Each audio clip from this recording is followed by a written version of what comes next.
오늘 하나님께서 우리에게 주시는 말씀 사사기 16장 22절 말씀입니다. 사사기 16장 22절 한 절 말씀입니다. 우리 한 목소리로 함께 읽겠습니다. 그의 머리털이 밀린 후에 다시 자라기 시작하니라. 아멘. 네, 오늘은 사사기 공부 13번째 시간입니다. 이제 다음 주가 되면 사사기 끝나는데 오늘은 삼손의 일생에 대해서 함께 나눠보려고 합니다. 14장, 15장, 16장을 함께 볼 텐데 그 패턴이 일정합니다. 지난 시간에 우리가 살펴본 13장 이야기는 그 삼손 이야기의 도입입니다. 삼손의 가정을 얘기했습니다. 그의 부모님 이야기를 드렸는데 그 아버지의 이름이 마노아였습니다. 그 마노아는 어떤 사람이었습니까? 그 가정은 한마디로 정의하면 이 가정은 그 시대의 흐름에 떠밀려가지 않는 가정이었다. 보통 우리가 일반적으로는 그 시대 안에 살고 있습니다. 그래서 이 시대 안에 사는 존재로서 시대의 영향을 받는 것이 아주 당연하고 자연스럽습니다. 그래서 시대가 사람을 만들기도 하고 또 사람들이 시대를 만들어 가기도 합니다. 둘 다 같은 말입니다. 그래서 우리는 이 시대의 흐름을 거슬러 사는 것이 상당히 어려운데 그 사사시대의 흐름은 상당히 악했습니다.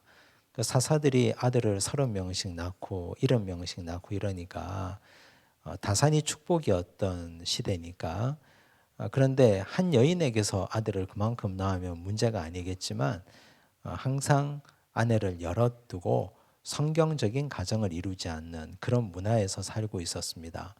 그런데 마노아의 가정은 아내가 아들을 낳지 못했지만 끊임없이 그냥 함께 삽니다. 그게 그 가정에는 크게 문제가 되지 않았습니다.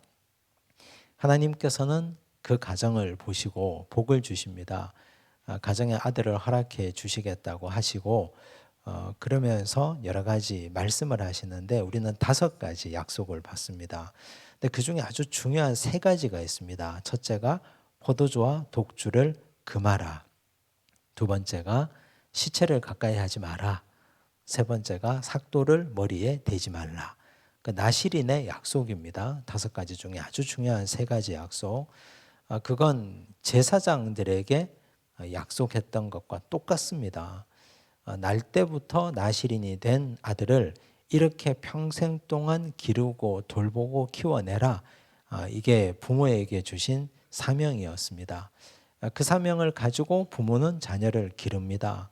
가정의 일치를 위해서 여호와의 사자가 아내에게만 아니라 나에게도 나타나 주십시오라고 기도했고 그래서 두 사람에게 똑같이 여호와의 사자가 그런 말씀을 해 주셨습니다.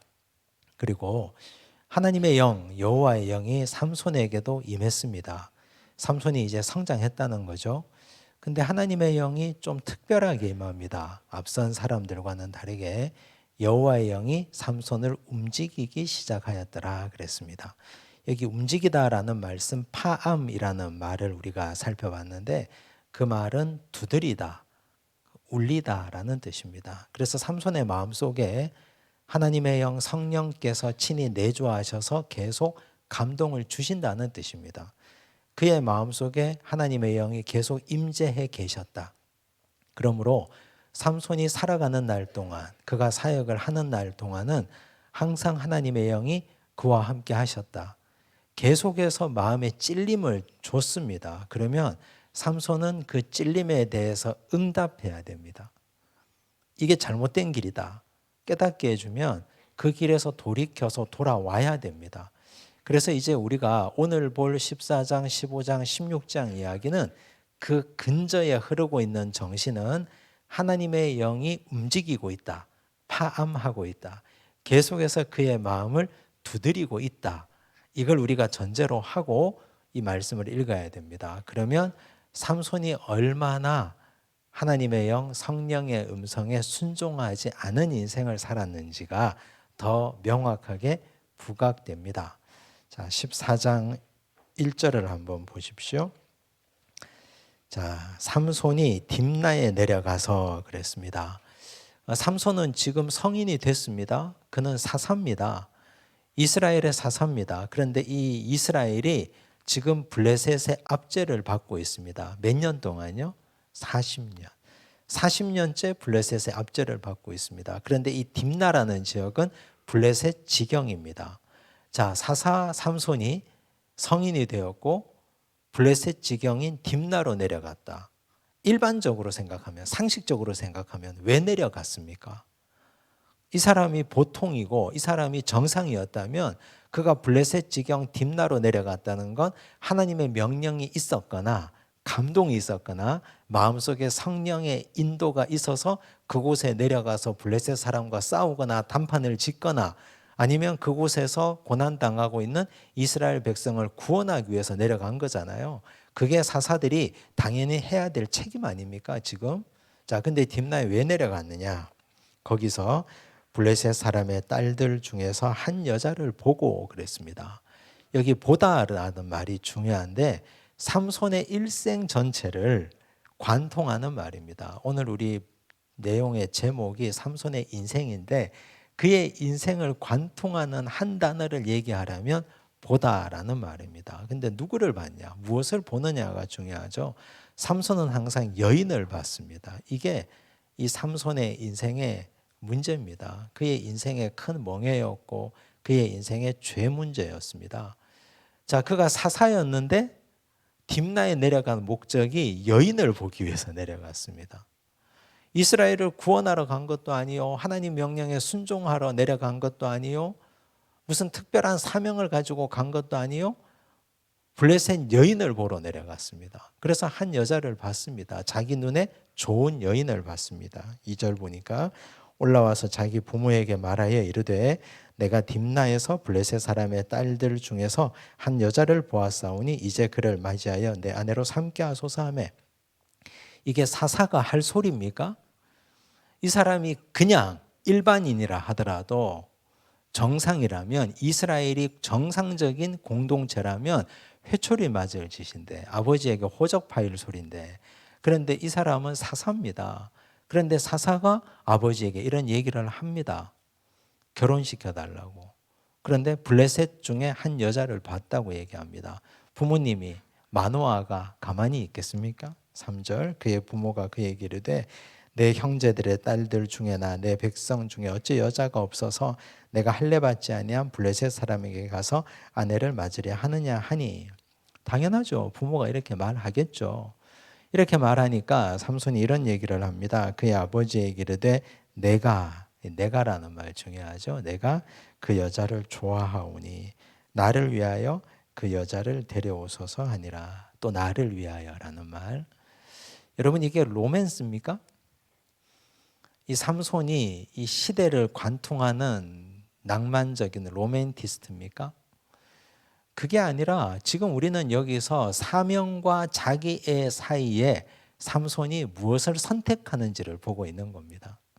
그는 지금 사사로서 사명자입니다. 사명을 맡은 사람입니다. 사사는 말씀을 맡은 사람이고 이스라엘 백성들을 건지고 구원해 내야 할 영적인 사명을 가진 자입니다. 그는 사명자로 사는데 내가 이 여자를 좋아하오니 나를 위하여. 내가 나를 위하여.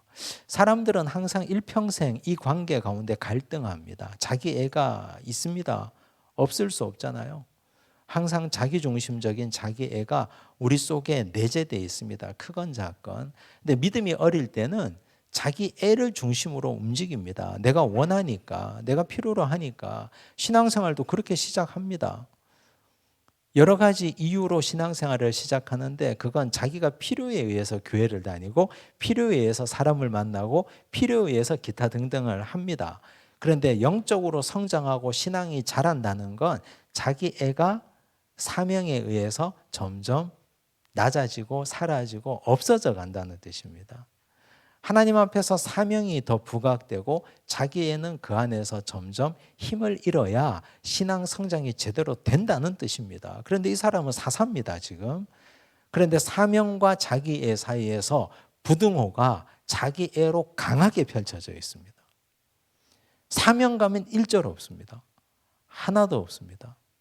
지금 이걸 보면 자기 부모의 신앙보다 훨씬 못한 거죠. 부모는 시대를 거슬러 올라가며 살았습니다. 시대 정신과 역행하며 하나님 말씀 중심으로 살았던 마노아의 가정인데 거기서 태어나고 자랐던 삼손이 그 시대 안에 살고 있습니다. 블레셋 사람의 지경에 가서 한 여자를 보고 내가 그를 좋아하오니 나를 위하여 이 여인을 아내로 삼게 해달라고. 내가 원하니까. 이렇게 때를 쓰는데 방법이 있습니까? 근데 4절 보십시오. 우리는 4절을 해석을 잘해야 됩니다. 그때에 블레셋 사람이 이스라엘을 다스린 까닭에 삼손이 틈을 타서 블레셋 사람을 치려함이었으나 그의 부모는 이 일이 여호와께로부터 나온 것인 줄을 알지 못하였더라. 여러분 이거 어떻게 이해해야 됩니까? 자, 이걸 쉽게 말하면 이런 겁니다. 하나님께서 다 계획하신 일이다. 삼손이 이런 식으로 블레셋 사람들에게 들어가서 블레셋 사람들을 치려 했는데 부모는 그걸 몰라서 반대했다. 여러분 동의하십니까? 자, 1절부터 3절까지는 그냥 역사를 있는 그대로 적은 거고 4절은 사사기 기자의 평가입니다. 이 사건에 대한 사사기 기자가 잠깐 여기에 들어와서 역사적 평가를 한 겁니다. 성경은 이런 식으로 평가를 하는데 여러분 이거 이렇게 이해하셔야 됩니다. 즉 하나님께서는 악을 통해서도 하나님이 원하는 방식으로 역사를 만들어 가신다.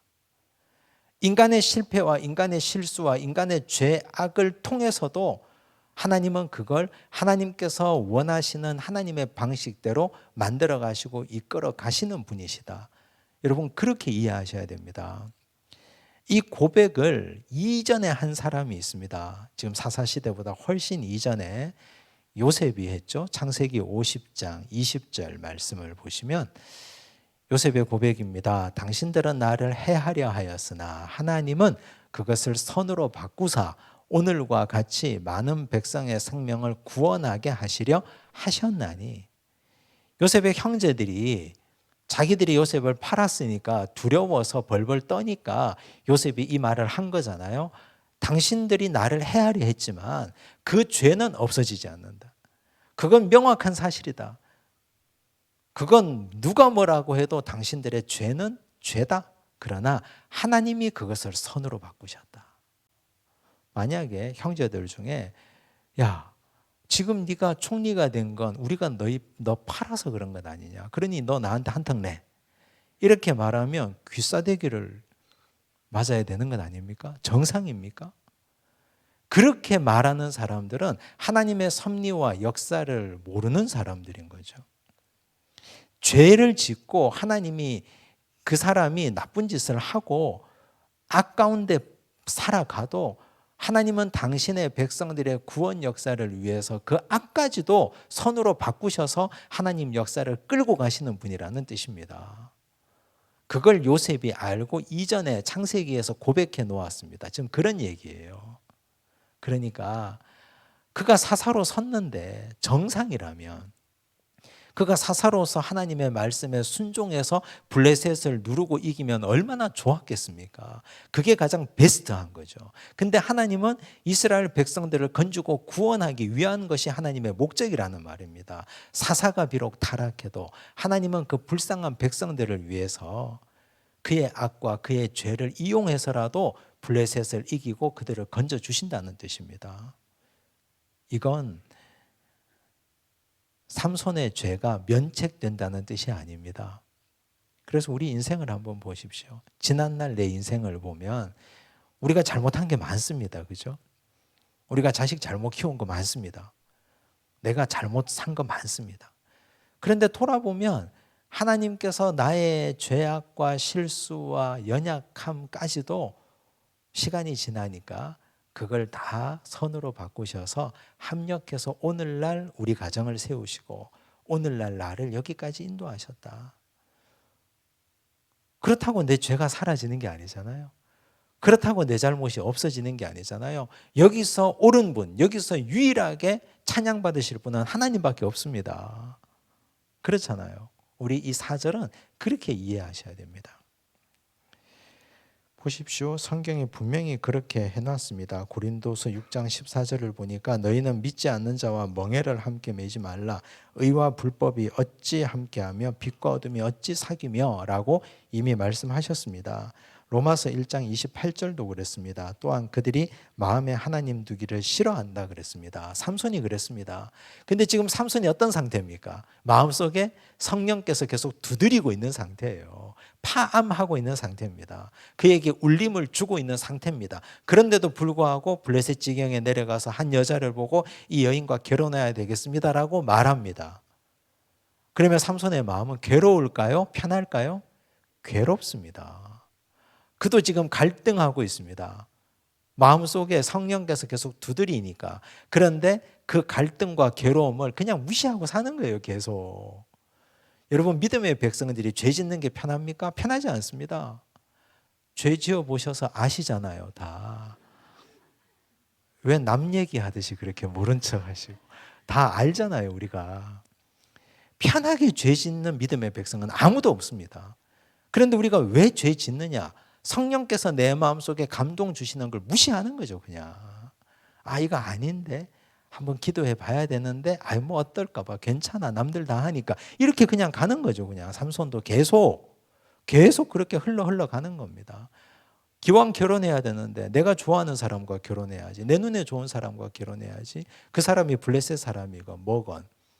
부모가 내 평생 살아주는 것도 아닌데, 뭐 어쩌라고. 이런 식입니다, 지금, 삼손이. 자, 이제 부모가 이기지 못하죠. 5절 삼손이 그의 부모와 함께 딥나에 내려갑니다. 이제 상견례하러 가는 거예요. 딥나의 포도원에 이른즉 젊은 사자가 그를 보고 소리 지릅니다. 자, 근데 이때는 부모가 없었던 것 같아요. 6절 보니까 여호와의 영이 삼손에게 강하게 임하니. 여러분 이것 좀 보셔야 되는데요. 이게 강하게 임하다라는 말 찰라흐라는 히브리어를 썼습니다. 찰라흐. 강하게 쏟아지다. 확 쏟아붓는 거예요. 소나기가 임하듯이. 갑자기 소나기가 막 퍼부을 때 있잖아요. 그러면 한 10초만 밖에 서 있어도 어떻게 됩니까? 확 젖잖아요. 흠뻑 젖잖아요. 지금 삼손이 딥나로 내려가서 부모는 아마 그 집에 간 것 같아요. 자기 혼자 어디 있는데 하나님의 영이 그에게 찰나흐 강하게 임했습니다. 왜 임했을까요? 성령께서 그의 마음을 막 두드리잖아요. 지금 계속 이 근처에 흐르고 있다 그랬습니다. 14, 15, 16 이 장마다. 그런데 이 마음의 갈등에 삼손이 반응하지 않으니까 성령께서 강하게 찰나하신 거예요. 소나기가 쏟아붓듯이. 그럼 어떻게 해야 됩니까? 그 임재를 느끼잖아요. 돌이켜야죠. 그럼 돌아가야지 이제. 아, 이게 아닌가 보다.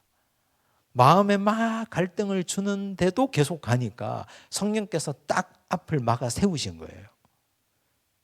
어떤 사건을 통해서 성령께서 강하게 지금 쏟아붓는 겁니다. 돌이켜야 됩니다. 근데 돌이키지 않습니다. 성령께서 강하게 임하자 그에게 부어진 힘을 가지고 그가 뭘 합니까?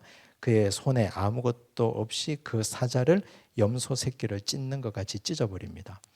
사자가 부르짖는 건 뭡니까? 멈춰라는 얘기 아닙니까? 사자가 가지 말라고. 그럼 돌이켜야지. 사자가 막 울부짖는데, 그리고 성령께서 임하는데, 그런데 사자를 찢어 죽여버립니다. 삼손이. 그는 자기가 행한 일을 부모에게 알리지 아니하였더라. 왜 알리지 않았을까요? 두 가지. 그의 부모는 영적인 사람입니다.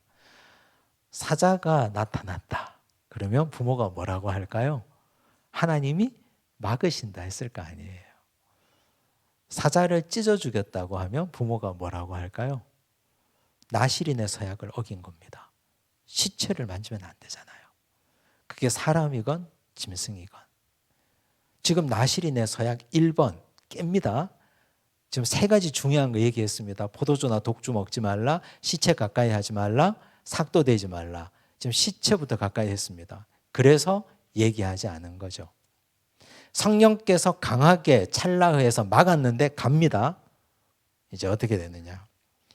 10절 삼손의 아버지가 그의 여자에게로 내려가매 삼손이 거기서 잔치를 베풀었으니 청년들은 이렇게 행하는 풍속이 있습니다라.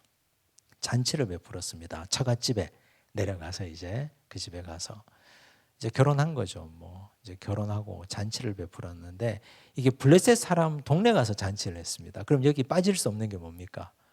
술이죠, 술. 독주, 포도주도 있었을 테고. 그러면 두 번째가 또 깨어집니다. 포도주와 독주 먹지 말라. 내려오는 길에 시체, 그 다음 포도주와 독주. 그래서 나실인의 서약을 하나하나 깨는 과정이 14장이라 그랬잖아요, 지금. 또 16장에 가서는 삭도까지 머리에 대게 되죠, 지금. 자, 이렇게 됐습니다. 근데 무리가 삼손을 보고 30명을 데려와서 친구를 삼아 그와 함께하게 한지라. 잔치는 일주일 동안 열립니다. 그건 근동의 풍습입니다. 유대인들뿐만 아니라 일주일 동안 혼인잔치를 하는데 친구들 30명이 와서 함께 먹고 마시고 놉니다. 근데 삼손이 그들에게 수수께끼를 내죠. 유명한 수수께끼입니다. 그 수수께끼를 맞추면 내가 너에게 베옷 30벌과 겉옷 30벌을 주고 만약에 못 맞추면 너희들이 나에게 똑같은 걸 다오라고 얘기를 합니다. 근데 그 수수께끼가 뭐냐? 보십시오. 14절. 삼손이 그들에게 이르되 먹는 자에게서 먹는 것이 나오고 강한 자에게서 단 것이 나왔느니라. 자기 경험이에요, 이게. 지극히 주관적인 수수께끼예요. 자, 사자 찢어 죽였다 그랬죠. 그리고 삼손이 며칠 뒤에 거기를 가보니까 사자가 찢어 죽임 당한 그 사체에서 그 벌들이 와서 거기서 꿀을 만들었습니다. 그 벌집이 생긴 거예요, 거기. 그러니까 사자가 죽었는데 거기에서 꿀이 나오고 있어요. 그러니까 뭡니까? 먹는 자에게서 먹는 것이 나오고, 사자는 먹는 자 아닙니까? 거기서 먹는 꿀이 나오고, 강한 자, 가장 강한 자가 뭡니까? 사자 아닙니까? 사자보다 강한 것이 있습니까? 강한 자에게서 단 것이 나왔다. 꿀보다 단 것이 있습니까? 이건 자기가 경험한 지극히 주관적인 경험을 수수께끼로 낸 겁니다. 그럼 뭡니까, 여기서? 이제 한몫 챙겨서 가겠다는 거예요, 이제. 근데 사흘이 지나도록 수수께끼를 못 푸니까 블레셋 사람들이 어떤 사람들이에요? 이방인들입니다. 여러분, 이방인들은 수단과 방법을 가리지 않습니다. 아주 비겁하고 비열하고 야비합니다. 그래서 이 사람들이 사흘이 지나도록 수수께끼를 못 푸니까 이제 말미가 나흘 남았습니다. 잔치는 일주일 하는데, 그러니까 이 사람들이, 친구들이 이 블레셋 여인을 협박을 합니다. 뭐라고 합니까? 자, 15절. 일곱째 날에 이르러 그들이 삼손의 아내에게 이르되 너는 내 남편을 꾀어 그 수수께끼를 우리에게 알려달라 하라. 그렇지 아니하면 너와 내 아버지의 집을 불사르리니 너희가 우리의 소유를 빼앗고자 하여 우리를 청한 것이 아니냐. 그렇지 아니하냐. 협박을 합니다. 그러니까 여인이 어떻게 하겠습니까? 삼손에게 가서 죽는 소리 하죠. 그러니까 삼손이 여인을 사랑하니까, 이 시대 최고의 로맨티스트니까 정답을 알려준 거죠. 근데 원래 이런 패턴이 똑같이 반복됩니다. 나중에 들릴라에게 머리 밀릴 때도 똑같이 이렇게 하잖아요. 자, 여인에게 알려줘 버렸습니다. 알려주니까 여인이 가만히 있겠습니까? 당연히 자기 친구들에게 얘기했겠죠. 그래서 그 친구들이 나중에 답을 가지고 얘기합니다. 18절. 일곱째 날 해지기 전에 성읍 사람들이 삼손에게 이르되 무엇이 꿀보다 달겠으며 무엇이 사자보다 강하겠느냐 한지라. 삼손이 그들에게 이르되 너희가 내 암송아지로 밭갈지 아니하였더라면 내 수수께끼를 능히 풀지 못하였으리라 하니라. 멋진 말을 남기죠. 어쨌든. 근데 삼손이 이런 식으로 하고 가만히 있겠습니까? 마음속에 원한이 확 생기죠. 이제 삼손이 어떻게 해야 됩니까? 베옷 30벌과 겉옷 30벌을 줘야 됩니다. 이런 상황입니다. 19절. 여호와의 영이 삼손에게 갑자기 임하심에, 갑자기 임했다. 또 찰나흡니다. 그럼 어떻게 하라고요? 멈추란 얘기입니다. 이제 야, 봤잖아. 네가 이 여인의 아름다움을 보고 블레셋 지경에 가서 결혼도 하고 경험을 했지 않니? 일주일 동안 블레셋 사람들이 얼마나 비열하고 악한지. 네가 사랑한 그 여인이 너를 배신하는 걸 봤지 않느냐? 내가 너를 멈추라고 하나님의 영을 강하게 찰나했지만 멈추지 않고 멈추라고 겁주려고 준 사자까지 찢어 죽였는데 그래도 멈추지 않고 갔다가 이걸 봤지 않느냐? 이제는 진짜 멈춰야지 하고 하나님의 영이 강하게 임한 거예요. 또 멈추라고. 지금 하나님이 삼손을 얼마나 사랑하시는지 알겠죠. 그 안에 내적으로 계속 갈등하게 하는 하나님의 영이 그를 두드립니다. 그런데 하나님의 영이 계속 위에서 찰나합니다. 소나기가 쏟아붓듯이 그를 계속 막아 세웁니다. 그런데도 삼손은 멈추지 않습니다. 왜냐하면 왜 멈추지 않을까요? 화가 나니까. 이것들을 내가 가만히 두지 않겠다. 지금 겉옷 30벌과 베옷 30벌을 빨리 구해서 줘야 되니까 그걸 멈추지 않습니다. 자기 돈으로 주면 되는데 그거 손 틀고 나와버려야 되는데.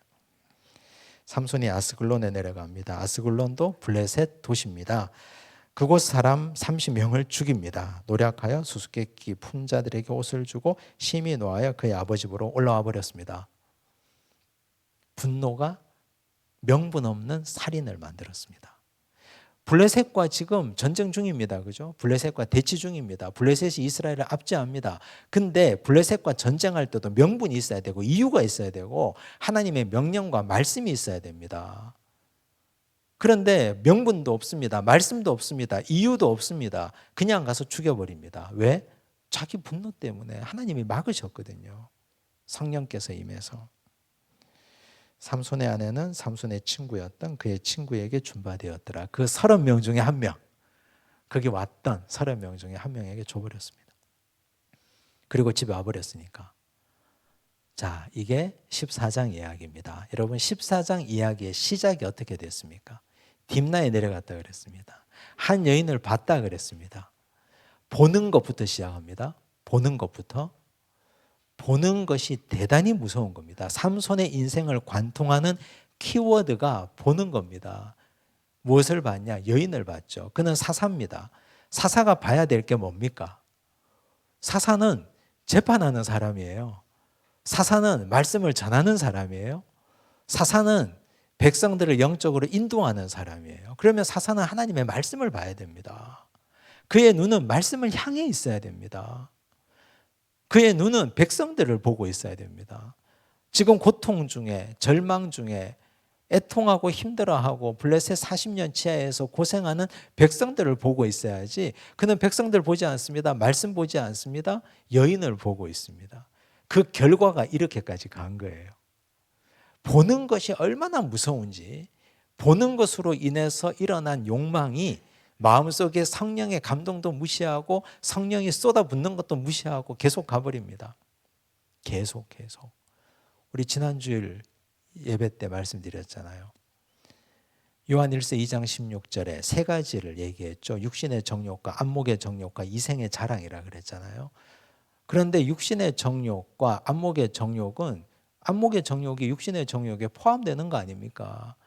육신 속에 눈이 들어가니까. 그런데 왜 안목의 정욕을 한 번 더 강조했느냐? 보는 게 그만큼 무서우니까.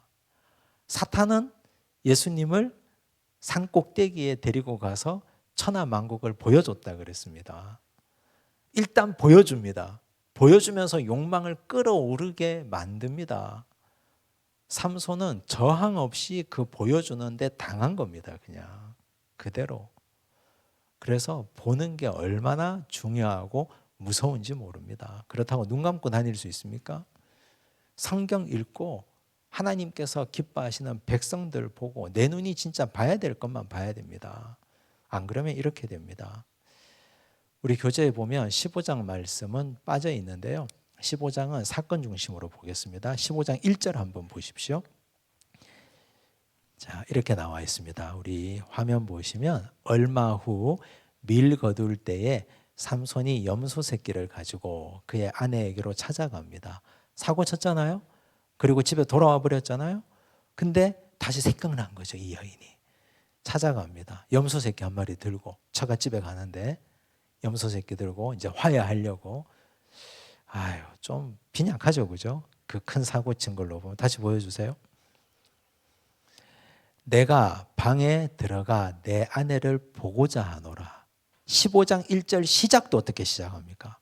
내 아내를 보고자 하노라. 보고자 한다. 이게 15장 1절의 시작이에요. 15장의 시작. 장인이 어떻게 해요? 들어오지 못하게 했습니다.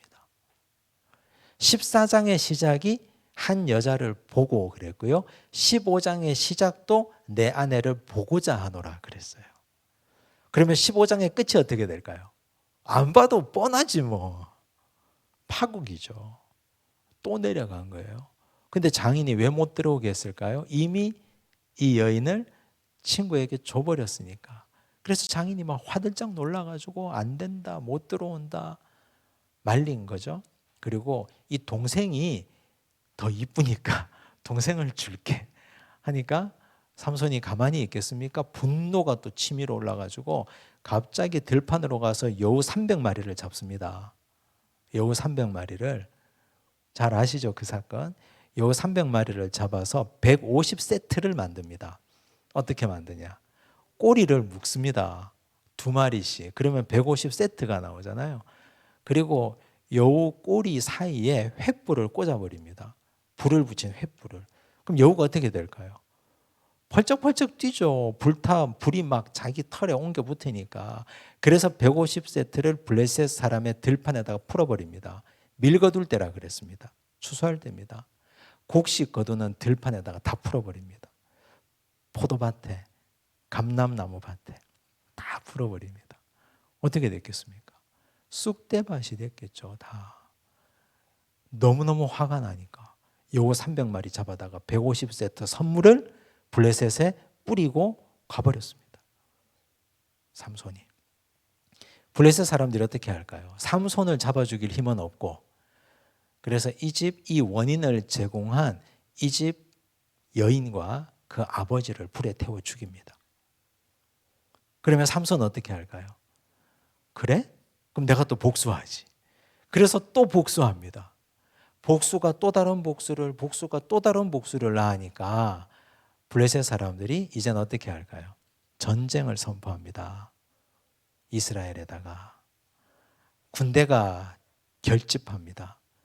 지금 이스라엘은 여기 블레셋의 지배를 받고 있습니다. 근데 하나님이 블레셋과 함께 싸우라고 내놓은 사사가 사고치고 다니니까 지금 사사 때문에 이스라엘 백성들이 다 죽게 생겼거든요. 그러니 이스라엘의 장로들이 블레셋 사람들을 만납니다. 5 방백들을. 블레셋은 5부족 연합체거든요. 5명 각 도시마다 방백들이 있습니다. 그 대표들을 만납니다. 우리는 잘못이 없다. 우리가 뭔 죄가 있냐? 사사 하나 잘못 세운 죄지. 그놈이 사고 쳤지 우리가 사고 쳤냐? 하고 읍소를 하니까 이게 블레셋 사람들도 이 사람들 전쟁한다고 끝날 일이 아니거든요. 그러니까 말합니다. 그러면 삼손 잡아와. 그러면 전쟁하지 않을게. 삼손 어떻게 잡아옵니까? 이스라엘 사람들이. 일단 군대 3,000명 모읍니다. 3,000명 군대를 모으고 삼손을 찾아갑니다. 그가 은신해 있는 곳에. 가서 삼손을 설득합니다. 3,000명 아니라 3만 명이라도 되겠습니까? 사자 찢어 죽이는 삼손인데. 여우 300마리 맨손으로 잡아서 불 붙여서 보내는 삼손인데 답이 없잖아요. 읍소를 하는 거죠. 당신 때문에 우리가 이렇게 됐다. 제발 좀 해결하자. 그러니까 순순히 삼손이 미안했던지 양심이 있었던지 순순히 나옵니다.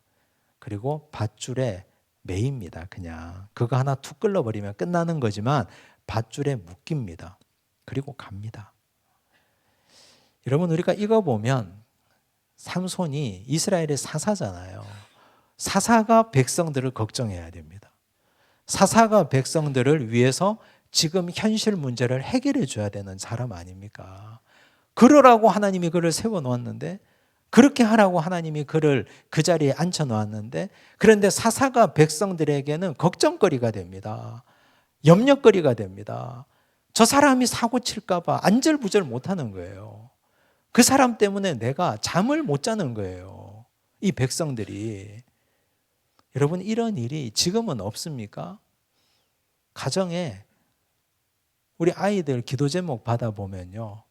우리 자녀들이 부모 걱정하는 가정 많습니다. 우리 가정에 다른 건 아무것도 문제가 없다. 다 괜찮다. 엄마 아빠 싸워가지고 걱정이라고. 엄마 아빠 때문에 너무너무 걱정이라고 힘들다고. 그것 때문에 우울해하고 그것 때문에 인생 문제 겪고 그것 때문에 염려하는 아이들이 얼마나 많은지 모릅니다. 보십시오 지금. 그것 때문에 탈선하고 그것 때문에 힘들어하는 아이들, 삼손 때문에 힘겨워하는 이스라엘 백성들과 같잖아요. 이 시대 교회 목회자들, 아니 백성들, 하나님의 백성들, 성도들 돌보라고 목회자들 세워놨더니 목사들이 성도들의 걱정거리가 되고 염려거리가 되고, 우리 교회는 목사님만 사고 안 치면 다 괜찮은 교회라고. 이게 들을 소리입니까? 할 소리입니까?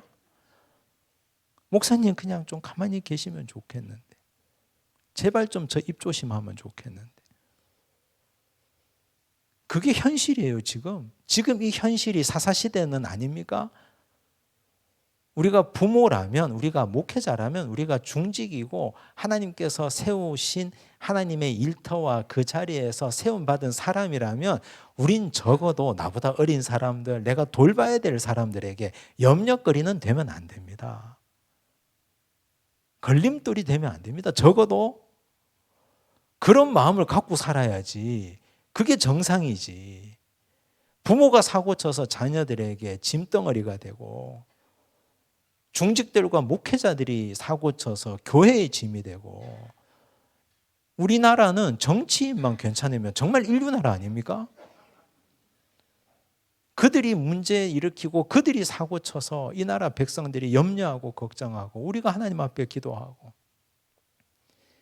이런 이상한 일들이 삼손 시대만 아니라 지금도 일어나고 있습니다. 그런데 그렇게 사고치고 문제 일으키는 사람이 양심의 가책이 없을까요? 왜 없습니까? 있습니다. 삼손처럼 성령께서 그 마음에 계속 찔러댑니다. 그런데 무시하는 겁니다. 그 관성이 너무 강해서 계속 하는 겁니다. 왜냐하면 누구도 제어하지 못하거든요. 이제는 그 부모도 마지막에 어떻게 됩니까? 마지막에 삼손의 마지막을 봐야 돼요.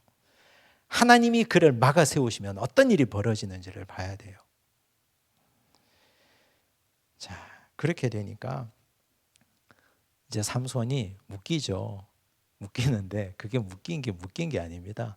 15장 14절 한번 보시면, 삼손이 레이의 이름에 블레셋 사람들이 그에게로 마주 나가며 소리 지를 때, 이제 블레셋 사람들이 꽁꽁 묶인 삼손을 보고요, 왔습니다. 가서 그를 이제 목을 따려고 막 달려옵니다. 여호와의 영이 삼손에게 갑자기 임했습니다. 그의 팔 위에 밧줄이 불탄 삼과 같이 그의 결박되었던 손에서 떨어진지라. 여기에 여호와의 영은요, 삼손에게 주신 기회예요. 그를 돌이키라고 한 게 아니라, 죄 지어도 잘못해도 하나님이 너를 사용하시면 어떤 결과가 일어나는지를 보라는 겁니다. 어떤 결과가 일어났습니까? 15절과 16절 보시면, 삼손이 나귀 위에 새 턱뼈를 보고 손을 내밀어 집어들고 그것으로 1000명을 죽이고, 무기도 없었어요. 지 눈앞에 나귀 뼈가 하나 있었어요. 턱뼈가. 그걸 들고 때렸는데 블레셋 사람 1000명을 다 죽였습니다. 이르되, 이걸 보면 삼손이 하나님이 나라는 인간도 사용하시는구나, 나 같은 쓰레기 같은 인간도 하나님이 사용하시는구나, 그걸 알고 돌이켜야 되는데요. 16절 보세요. 1000명 죽이고 뭐라고 합니까? 이르되 나귀의 턱뼈로 한 더미 두 더미를 쌓았으며, 나귀의 턱뼈로 뭐라고 합니까? 내가 1000명을 죽였도다 아니라. 자기 자랑이에요. 자기 과시. 하나님께서 나 같은 사람을 통해서도 일하시는군요 하고 딱 무릎을 꿇어야 되는데, 하나님께서 이 나귀 턱뼈로도 블레셋을 이기게 하시니 이제 제가 정신 차리고 가겠습니다 하는데, 내가 라는 말도 합니다. 여전히 사명감과 자기애 가운데 이 사람은 여전히 자기애에 물들어 있습니다. 자기 사랑이에요. 그 다음 18절 19절, 삼손이 심히 목이 말라 여호와께 부르짖어 이르되 주께서 종의 손을 통하여 이 큰 구원을 베푸셨사오나 내가 이제 목말라 죽어서 할례받지 못한 자들의 손에 떨어지겠나이다 하니, 1000명이나 나귀 턱뼈로 죽였으니 얼마나 땀이 나고 목이 마를까요? 그러니까 하나님께 불평하는 겁니다. 불평해요. 원망도 하고 불평도, 목말라 죽겠다고. 그러니까 하나님이 레이에서 한 우묵한 곳을 터뜨리시니 거기서 물이 솟아나오는지라. 하나님 참 좋죠. 그에게 계속 기회를 주시는 거거든요. 물을 주셨어요. 그러니 삼손이 그것을 마시고 정신이 회복되어 소생하니, 그러므로 그 세림을 우리가 잘 압니다. 에낙고레 아시죠? 엔하꼬레. 엔하꼬레라는 이름의 뜻이 뭡니까? 부르짖는 자의 샘이라는 뜻입니다. 여러분, 이것도 문제가 있어요. 부르짖는 자의 샘, 누구 중심입니까? 삼손이 부르짖었다 이거예요. 내가 부르짖었더니 하나님이 우물을 주셨다. 그러면 이걸 좀 바꾸어 가지고 하나님이 주신 샘 뭐 이렇게 하든지, 하나님이 허락하신 샘물이라고 하든지, 뭐 하나님 중심에서 자기 인생을 보는 게 필요하거든요. 여러분, 사무엘이라는 사람이 평생을 목회를 했습니다. 그가 노년에 은퇴하기 전에 돌을 하나 세웠습니다. 그 돌 이름이 뭡니까? 에벤에셀 아닙니까? 에벤에셀. 에벤에셀 돌 이름의 뜻이 뭡니까? 여호와께서 여기까지 우리를 도우셨다.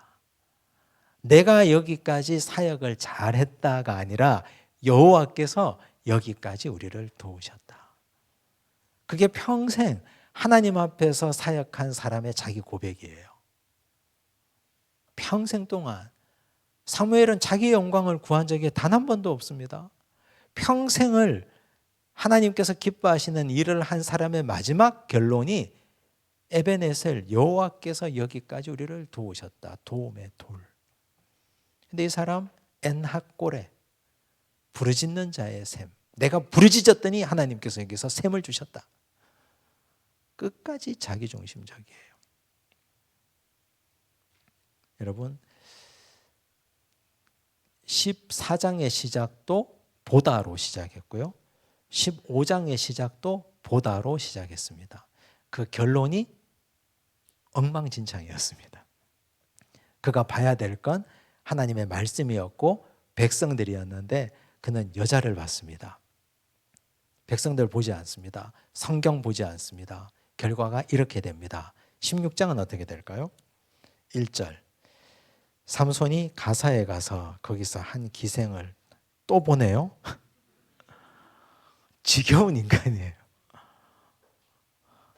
가사에 가서 한 기생을 보고 그에게로 들어갔더니, 자, 그러면 16장의 마지막도 어떻게 될까요? 뻔하지 뭐, 그죠? 근데 16장은 좀 다르긴 해요. 근데 삼손의 인생은 정리하면 14, 15, 16, 1절이 다 결론부터 내려집니다. 보고예요. 보고.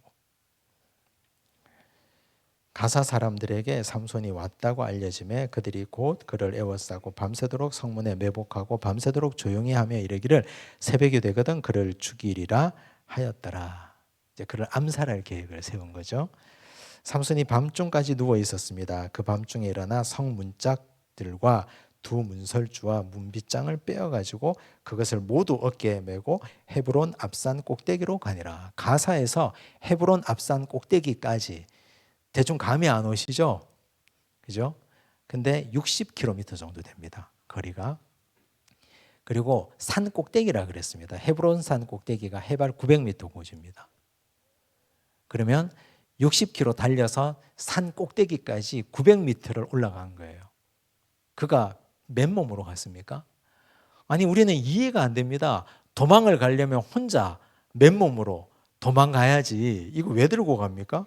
성문짝들, 문설주, 문빗장 이거 빼가지고 60km를 달렸다. 만화에 나오는 얘기 아니에요, 이거? 근데 삼손이 이걸 들고 갔어요. 왜 갔느냐? 어떻게 갔느냐? 어떻게 그가 그 능력을 가지고 갔을까? 이건 우리의 관심이 아닙니다. 왜냐하면 사자도 찢어 죽이고 하나님이 그에게 힘을 주셨다 하니까 그건 가능하다 치고 왜 갔느냐가 중요합니다. 왜 갔느냐? 왜 그랬을까? 여러분, 고대 사회에서 성문은 그 성의 중심이에요. 고대 사회에서 우리나라 조선 시대에 광화문 있잖아요. 광화문. 임금님이 사시는. 지금도 광화문에 가면 뭐 화려하잖아요. 뭐 다른 성문 말고 광화문은 화려합니다. 중국에 가면 임금님이 사셨던 큰 성의 성문이 있고 유럽에 가도 큰 성의 성문이 화려합니다. 그 성은 그 성 자체를 의미하기 때문에. 그래서 성문에는 그 성의 그 나라의 문양을 새겨 놓잖아요.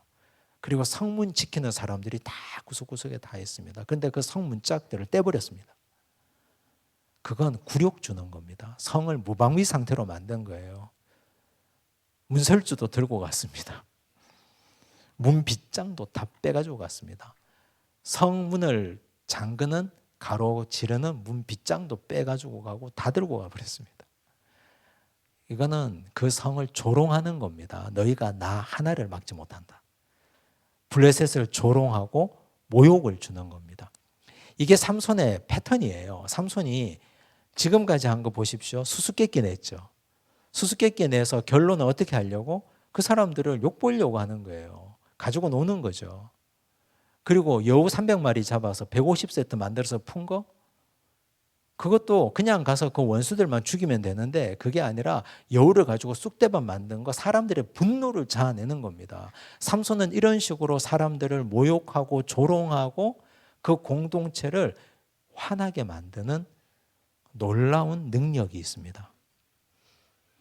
왜 우리가 어떤 사람이랑 얘기만 하면 기분 나쁜 사람 있죠.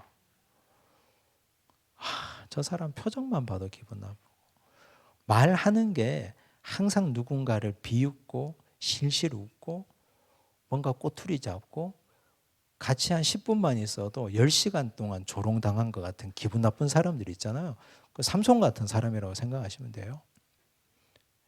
그대로 받습니다. 그대로 돌려받습니다. 하나님은 명분 없는 전쟁 못하게 하셨고요. 하나님은 누군가를 전쟁을 하더라도 하나님의 방식대로 하기를 원하셨지, 이런 식으로 사람들의 감정을 자극하고 건들고 사람들을 분노하게 하고 화나게 하는 것 하나님의 방법이 아니에요. 문짝 떼가고 문빗장 들고 가고 문설주 들고 가고 그 성을 완벽하게 욕보이는 짓, 하나님 그거 원하지 않습니다. 이게 뭡니까? 조롱과 모욕과 자기과시 아닙니까? 이게 삼손이 지금까지 했던 패턴이에요. 조롱, 모욕, 자기과시. 그게 삼손의 패턴입니다. 그거 다 돌려봤습니다. 자, 4절. 이후에 삼손이 소래골짜기에 들릴라라 이름하는 여인을 사랑하며. 사랑했어요. 아하브라는 히브리어를 썼는데요. 이게 얼마나 낭만적인 단어냐 하면 야곱이 라헬을 사랑하였더라 할 때 아하브라는 단어를 써요. 야곱이 라헬을 사랑해서 14년 동안 종처럼 일하잖아요. 그만큼 자신의 전 존재를 헌신하고 거기에 마음을 줬다는 뜻입니다. 여러분 여기에는 봤다는 말이 없어요. 그죠? 그래서 괜찮은가? 그게 아니에요. 보세요. 14장에 보고 15장에 보고 16장에 보고 대상이 다 다릅니다. 지금. 그런데 16장에 들릴라에 오니까 마음이 그쪽으로 가버린 거예요. 처음에는 그냥 보는 거예요. 눈으로 봤습니다. 보고 사랑하고. 그래서 무서운 거예요. 마음이 가는 게 제일 무서운 게 아니에요? 제일 무서운 거예요. 이제는 하나님도 그를 어떻게 할 수가 없습니다. 성령께서도 그를 어떻게 할 수가 없습니다. 성령이 그에게 감하게 임했다는 말도 이제는 없습니다. 여전히 성령께서 그의 마음에 감동은 주겠지만 그는 이제는 마음을 다해 사랑하게 된 거예요. 그래서 이거는 패턴이거든요. 더 깊이 더 이상 빠져나올 수 없게끔 죄로 향하여 달려가는 우리의 발걸음과 같습니다. 블레셋 사람의 방백들이 그 여인에게 갑니다. 우리가 어떻게 하면 삼손을 잡을 수 있을지 네가 알아보라. 똑같죠? 처음에 삼손이 결혼했던 그 골짜기 딥나의 여인과 똑같죠. 그러면서 방백들이 현상금을 겁니다. 각 방백이 은 1,100씩을 겁니다. 블레셋은 5부족 연합체라 그랬습니다. 5도시가 도시국가를 이루었다 그랬어요. 그러면 방백 하나가 은 1,100을 냈다면 5방백이니까 합치면 얼마예요? 5,500세겔. 그 당시 은은 세겔이 단위니까 이제 이쯤 되면 우리는 항상 궁금합니다. 이게 오늘의 가치로 얼마쯤 될까? 너무 궁금하죠. 이게 우리가 속물이라서 그런 게 아니라 당연히 궁금해지는 겁니다. 계산 한번 해보면 그 당시 노예가 있었던 시절이니까 성인 남자 노예가 은 30세겔에 매매가 됐습니다. 그리고 또 1년치 성인 남자의 연봉이 한 10세겔 정도 됩니다. 1년 동안 열심히 일하면 10세겔. 근데 5,500세겔이에요. 그렇죠? 5,500세겔. 그러면 이게 10세겔 5,500으로 동그라미 하나씩 떼면 550년. 그죠? 550년. 한 사람이 550년 연봉입니다. 그러면 아주 소박하게 잡아서요. 1년 연봉 4천만 원만 잡아볼게요. 계산하니까 220억 나옵니다. 220억. 이게 오늘의 가치로, 우리 원화 가치로. 그러면 들릴라가 삼손을 얼마나 사랑했을까요? 220억보다 더 사랑했을까요? 삼손은 사랑했는데, 삼손은 야곱처럼 낭만적으로 사랑했는데, 나 당신을 위하여 아하브 하겠다고 내 모든 존재를 다 걸겠다고 사랑했는데, 블레셋 여인 들릴라는 그만큼 사랑했을까요? 220억 준다는데. 결론은 보면 이 여인은 사랑하지 않았습니다. 사랑했다면 이럴 수가 없습니다. 그러니까 삼손이 바보예요, 바보. 제가 더 심한 말 하고 싶지만 바보예요. 자기 혼자 보고 그리고 사랑하고. 이제 여인이 막 죽는 소리 합니다. 그러니까 삼손이 얘기를 하죠. 장난치는 겁니다. 7절 만일 마르지 아니한 새 활줄 7으로 나를 결박하면 내가 약해져서 다른 사람과 같으리라. 그렇게 됩니까? 새 활줄 7 묶었어요. 블레셋 군대가 오니까 툭 터뜨리고 멀쩡하게 일어납니다. 자, 이렇게 됐으면 삼손이 어떻게 해야 돼요? 정상이라면 여인의 뺨을 때리고 그리고 자기 갈 길 가야 되잖아요. 그렇죠? 근데 삼손은 그렇지 않습니다. 다시 똑같이 들릴라와 똑같이 행복한 시간을 보냅니다. 또 여인이 죽는 소리 합니다. 두 번째 11절 만일 쓰지 아니한 새 밧줄들로 나를 결박하면. 쓰지 아니한 새 밧줄들. 이것도 역시 거짓말이니까 똑같습니다. 두 번째도 삼손은 여인에게 속은 거죠. 그래도 삼손은 괜찮습니다. 왜냐하면 아하브 하니까, 사랑하니까. 왜 그랬어? 이런 거 묻지도 않습니다. 여인이 당신이 나를 이렇게 속여도 되냐고. 또 세 번째 얘기하니까 이게 무서운 거예요. 14절 들릴라가 삼손에게 이르되 당신이 이때까지 나를 희롱하여 내게 거짓말을 하였도다. 내가 무엇으로 당신을 결박할 수 있을는지 내게 말하라 하니 삼손이 그에게 이르되 그대가 만일 나의 머리털 7가닥을 배틀의 날실에 섞었자면 되리라 하는지라. 여러분 좀 느낌이 오세요? 정답은 아니에요. 근데 정답에 근접해 가고 있습니다. 가까이 가고 있습니다. 이게 무서운 거죠. 계속해서 정답을 향하여 가고 있다. 계속 두드리니까 된다. 사탄이 계속 시험한다 그랬잖아요. 사탄의 시험은 쉬지 않습니다. 지속적으로 두드리니까 자신의 연약한 부분을 계속해서 정답에 가까이 가고 있다. 들릴라가 이렇게 해도 안 됩니다. 그러니까 16절 날마다 그 말로 그를 재촉하여 조름해 삼손의 마음이 번뇌하여 죽을 지경이라. 여러분 날마다라는 말 어디서 봤습니까? 보디발의 아내가 요셉을 유혹할 때 날마다 동침하기를 청하니. 사탄이 너무 똑같죠? 마귀 사탄의 패턴이 성경에 다 나와요. 우리 보고 배우라고. 그거 피하라고. 그런데 삼손은 어떻게 합니까? 번뇌하여 죽을 지경이라. 진짜 삼손이 번뇌해야 될 건 뭡니까? 어떻게 하면 이 백성들을 건져낼까? 어떻게 하면 이 백성을 구원할까? 어떻게 하면 내가 사사로 바로 살아서 이 백성과 이 나라를 바로 세울까? 그걸 번뇌해야 되는데 이 여인 때문에 번뇌하여 죽을 지경인 거예요. 그러면 그렇게 죽어버려야 돼요. 그렇게 죽을 거면 죽어야지. 그게 지 그릇인데. 자, 삼손과 요셉의 차이가 뭡니까?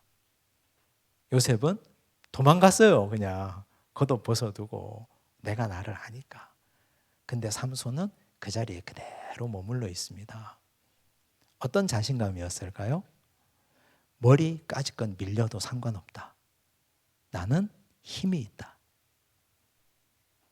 보십시오. 17절 삼손이 진심을 드러내요. 그에게 이르되 내 머리 위에는 삭도를 대지 아니하였나니 이는 내가 모태에서부터 하나님의 나실인이 되었음이라. 만일 내 머리가 밀리면 내 힘이 내게서 떠나고 나는 약해져서 다른 사람과 같으리라 하니라. 이걸 블레셋 여인 들릴라에게 할 소리입니까? 그래서 머리가 밀립니다. 그 얘기 해놓고 그 집에서 자요? 그대로. 그러니 이 사람은 지금 세 번째 언약을 깨죠. 처음에 시체, 그 다음 포도주와 독주, 세 번째 나실인의 서약. 삭도 되지 마라. 다 깹니다. 언약을 다 스스로 다 깼습니다. 피하지 않았습니다. 사탄의 유혹에. 자신이 약한 거 알면 피해야 되는데 절대 피하지 않고 그 자리에 있습니다. 왜냐하면 머리 밀리고 다시 와도 나는 얼마든지 이길 수 있다라고 생각한 거죠. 자, 하나님의 말씀 가지고 장난치면 안 됩니다. 하나님의 말씀은 있는 그대로의 말씀이므로 우리는 그 말씀을 그대로 믿는 거예요. 그 말씀을 신뢰한 거예요. 지금 여기 보십시오. 들릴라와 삼손 중에 하나님의 말씀을 제대로 믿은 사람이 누굽니까? 블레셋 사람들이 더 믿었다고요. 블레셋 사람들이. 하나님이 성실한데 사탄도 성실하다 그랬잖아요. 블레셋 사람들이 얼마나 성실합니까? 3번 실패해도 4번 도전하고. 그런데 삼손은 말씀 앞에 성실하지 않았습니다. 그러니 망하는 거죠. 19절 들릴라가 삼손에게 자기 무릎을 베고 자게 하고 사람을 불러 그의 머리털 7가닥을 밀고 괴롭게 하여 본즉 그의 힘이 없어졌더라. 테스트도 한 거예요. 들릴라가 이르되 삼손이여 블레셋 사람이 당신에게 들이닥쳤느니라 하니 삼손이 잠을 깨며 이르기를 내가 전과 같이 나가서 몸을 떨치리라 하였으니. 이거 보세요. 삼손은 하나님 말씀 믿지 않습니다. 여호와께서 이미 자기를 떠나신 줄을 깨닫지 못하였더라. 그러면 삼손의 힘은 머리카락에 있었습니까? 하나님에게 있었습니까? 하나님에게. 하나님이 떠난 거지 머리카락에 마법이 있었던 게 아니에요. 하나님은 머리카락이라는 걸 매개로 삼아서 그가 순종하는지 순종하지 않는지를 보셨던 겁니다. 2번째까지 언약을 깨트려도 하나님은 마지막 남은 머리카락에 이 보루를 붙들고 그가 이 언약만큼은 지키기를 하나님도 기대하고 계셨던 겁니다. 머리카락에 능력이 있는 게 아니에요. 머리카락을 가지고 하나님이 붙들고 싶었던 말씀의 약속의 능력이 있는 거지. 자, 잡혀갔습니다. 잡혀갔는데 블레셋 사람에게 삼손은 재앙이거든요. 여우 300마리 사건이 기억나잖아요. 가사에 성문 문빗장과 문을 빼가지고 거기 모든 것 다 들고 60km를 달려간 삼손은 그들에게 재앙이에요. 그러면 블레셋 사람들은 어떻게 해야 삼손이라는 재앙을 막을 수 있을까요? 그들이 생각한 거예요. 그들은 삼손을 그들의 놀이개로 쓰고 싶었습니다. 놀이개로. 왜? 삼손이 그들을 조롱했으니까. 삼손이 그들을 모욕했으니까. 그래서 블레셋 사람들은 삼손을 가지고 그들의 놀이개로 그들을 모욕하고 조롱하고 그러면서 유희를 즐기고 싶었어요. 그러려면 발목을 자를 수가 없습니다. 그래가지고는 데리고 놀지를 못하니까. 발목을 잘라야 못 걸을 텐데 그걸 못하는 거예요. 그래서 생각해낸 게 뭐다? 눈을 뽑아버린 거죠. 21절 블레셋 사람들이 그를 붙잡아 그의 눈을 빼고 끌고 가사에 내려가 놋줄로 매고 그에게 옥에서 맷돌을 돌리게 하였더라. 가사가 어떤 곳입니까? 그가 성문 빼고 문지방 들고 갔던 그곳, 그가 가장 모욕했던 그 성에 데리고 간 겁니다. 여러분 눈이 빠졌습니다. 보고 사랑했더니 하나님은 눈을 뽑아버렸습니다. 여러분 이 삼손 이야기는 결국 눈이에요. 눈. 보는 것. 근데 저는 이렇게 생각합니다. 마태복음 5장 19절과 29절과 30절. 마태복음 5장 29절과 30절. 예수님 하신 말씀이에요. 만일 내 오른 눈이 너로 실족하게 하거든 빼어내버리라. 내 백체 중 하나가 없어지고 온몸이 지옥에 던져지지 않는 것이 유익하며 또한 만일 내 오른손이 너로 실족하게 하거든 찍어내버리라. 내 백체 중 하나가 없어지고 내 몸이 지옥에 던져지지 않는 것이 유익하니라. 눈 하나 없다고 천국에 못 들어가는 게 아니고요. 오른손 하나 찍혀 없다고 천국에 못 들어가는 게 아니에요. 멀쩡한 사지 육신으로 지옥 가는 것보다 눈 없이 손 없이 천국 가는 게 낫다. 그 말씀이에요. 그럼 하나님은 삼손을 사랑하셔서 눈을 뽑아버린 겁니다. 사랑하시니까. 사랑하시니까. 이게 역설이에요. 하나님의 사랑이 마지막에 삼손의 눈을 뽑는 데까지 갑니다. 그걸 삼손이 깨달았건 깨달았지 못했건. 슬프죠. 슬픈 일이에요. 그의 머리털이 밀린 후에 다시 자라기 시작하니라. 여러분, 우리는 머리털에 능력이 있다는 걸 이제는 능력이 없다는 걸 압니다. 머리털 자체는 능력이 없습니다. 근데 이 말은 은유예요. 머리털이 자라기 시작했다. 이 말은 하나님의 능력이 삼손에게 임하기 시작했다는 뜻이에요. 그렇죠? 이제 보세요. 자, 23절 블레셋 사람의 방백들이 이르되 우리의 신이 우리 원수 삼손을 우리 손에 넘겨주었다고 다 모여 그들의 신 다곤에게 큰 제사를 드리고 즐거워하고 백성들도 삼손을 보았으므로 이르되 우리의 땅을 망쳐놓고 우리의 많은 사람을 죽인 원수를 우리의 신이 우리 손에 넘겨주었다 하고 자기들의 신을 찬양하며 그들의 마음이 즐거울 때에 이르되 삼손을 불러다가 우리를 위하여 제주를 부리게 하자 하고 그를 조롱하는 거죠. 모욕하는 거죠. 삼손이 뿌린 대로 그대로 그런다 그랬죠. 자, 두 눈이 뽑힌 삼손이 마치 짐승처럼 끌려 나옵니다. 제주를 부리게 합니다. 노래를 시키고 춤을 추게 하고 희롱하고 앞이 보이지 않으니까 사람들은 거기서 웃고 자지러지고 즐거워하고 하나님께서 세우신 사사가 이런 모욕을 당하고 있습니다. 28절 보십시오. 삼손이 여호와께 부르짖어 이르되 주 여호와여 구하옵나니 나를 생각하옵소서.